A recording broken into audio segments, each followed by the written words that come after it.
మరి ఒక అబ్బాయి వాళ్ళ నాన్నని ఇలా అడిగాడు, నాన్న నా లైఫ్కి ఎంత వాల్యూ ఉంది అని. అప్పుడు వాళ్ళ నాన్న అన్నారు, ఒకవేళ నువ్వు నిజంగా నీ లైఫ్ వాల్యూ తెలుసుకోవాలనుకుంటే నేను నీకు ఒక రాయి ఇస్తాను.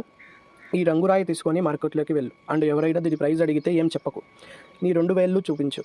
వాళ్ళ నాన్న చెప్పినట్టే ఆ అబ్బాయి మార్కెట్కు వెళ్ళి కొంచెం టైం అక్కడే కూర్చొని ఉన్నాడు. కొంతసేపు తర్వాత ఒక పెద్ద ఆవిడ తన దగ్గరికి వచ్చింది. ఆ రాయి ప్రైజ్ ఎంత అని అడిగింది. ఆ అబ్బాయి సైలెంట్గా ఉన్నాడు. ఏమీ మాట్లాడకుండా తన 2 వేళ్ళు చూపించాడు. అప్పుడు ఆ పెద్ద ఆవిడ 200 రూపాయల, సరే నేను ఈ రాయిని నీ నుంచి తీసుకుంటాను అని చెప్పింది. ఆ అబ్బాయి ఒక్కసారిగా షాక్ అయ్యాడు. ఒక రాయి విలువ 200 రూపాయల? ఎందుకంటే రాళ్ళు ఎక్కడైనా దొరుకుతాయి, కానీ వాటి విలువ 200 రూపాయల? తను వెనుకంటే వాళ్ళ నాన్న దగ్గరికి వెళ్ళి ఇలా అన్నాడు, నాన్న నాకు మార్కెట్లో ఒక పెద్ద ఆవిడ కలిసింది అండ్ ఈ రాయికి 200 రూపాయలు ఇవ్వడానికి సిద్ధంగా ఉంది. వాళ్ళ నాన్న అన్నాడు, ఈసారి నువ్వు రాయిని తీసుకొని మ్యూజియం వెళ్ళు అండ్ అక్కడ ఎవరైనా ప్రైజ్ అడిగితే ఏం చెప్పకు, జస్ట్ నీ 2 వేలు చూపించు చాలు అన్నాడు. ఆ అబ్బాయి మ్యూజియంకి వెళ్ళి అక్కడ ఒక మనిషితో ఈ అబ్బాయి చేతిలో ఉన్న రాయి పైన పడింది. అప్పుడు తను ఆ రాయి ప్రైజ్ అడిగాడు. ఆ అబ్బాయి ఏం మాట్లాడకుండా తన 2 వేలు చూపించాడు. అప్పుడు ఆ మనిషి 20,000 రూపాయల? సరే నేను ఈ రాయికి 20,000 రూపాయలు ఇవ్వడానికి సిద్ధంగా ఉన్నాను, ఈ రాయి నాకు ఇచ్చేసేయ్ అన్నాడు. ఆ అబ్బాయి మళ్ళీ షాక్ అయ్యాడు. వెళ్ళి వాళ్ళ నాన్నతో చెప్పాడు, నాన్న మ్యూజియంలో ఒక మనిషి కలిశాడు, ఈ రాయికి 20,000 రూపాయలు ఇవ్వడానికి సిద్ధంగా ఉన్నాడు. అప్పుడు వాళ్ళ నాన్న అన్నారు, ఇప్పుడు నేను లాస్ట్ ప్లేస్కి పంపిస్తున్నా, ఇప్పుడు నువ్వు వెళ్ళాల్సింది విలువైన డైమండ్స్ అండ్ స్టోన్స్ అమ్మే షాప్కి అండ్ అక్కడ కూడా ఎవరైనా ప్రైజ్ అడిగితే ఏం చెప్పకు, జస్ట్ నీ 2 వేలు చూపించు చాలు. ఆ అబ్బాయి ఫాస్ట్గా డైమండ్స్ అండ్ స్టోన్స్ అమ్మే షాప్కి వెళ్ళాడు అండ్ తన అక్కడ ఒక పెద్ద ఆయన కౌంటర్ వెనకాల నిలబడి చూస్తూ ఉంటాడు. ఎప్పుడైతే ఆ పెద్ద ఆయన చూపు ఈ రాయి మీద పడిందో తను షాక్ అయిపోతాడు.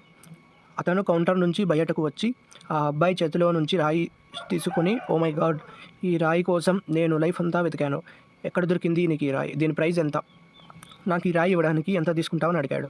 ఆ అబ్బాయి మళ్ళీ ఏం మాట్లాడకుండా 2 వేలు చూపించాడు. అప్పుడు ఆ పెద్ద ఆయన అన్నాడు, ఎంత, 2 లక్షల రూపాయల?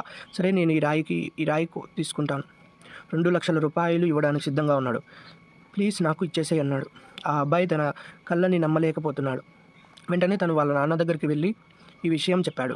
నాన్న, ఒక పెద్ద ఆయన దీనికి 2 లక్షల రూపాయలు ఇవ్వడానికి సిద్ధంగా ఉన్నాడు. ఇప్పుడు వాళ్ళ నాన్న అంటాడు నవ్వుతూ ఇలా అన్నాడు, ఇప్పుడు అర్థమైందా నీ లైఫ్ వాల్యూ?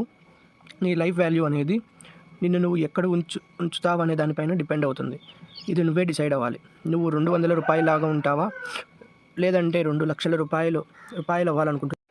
ఫ్రెండ్స్, లైఫ్లో మిమ్మల్ని ఇష్టపడే వాళ్ళు చాలామంది ఉంటారు, కానీ కొంతమంది ఎలా ఉంటారంటే మిమ్మల్ని కేవలం ఒక వస్తువులాగా వాడుకుంటారు. వాళ్ళకి మీరేం కారు, కేవలం వర్త్ అండ్ వాల్యూ డిపెండ్ చేస్తున్నారన్న దాని మీద ఆధారపడదు. మీ ట్రూ వర్త్ ఎంత అనేది మీ మీద డిపెండ్ అయి ఉంటుంది. ఈ స్టోరీలో ఆ పెద్ద 200 రూపాయలు అడిగిన ఆ పెద్ద ఆవిడకి ఆ రాయి విలువ తెలియదు, కానీ ఈ స్టోరీలో 2 లక్షల రూపాయలకు అడిగిన అతనికే ఆ రాయి విలువ తెలుసు. సో మీ విలువ ఏంటో తెలుసుకోండి అని తెలియజేయండి.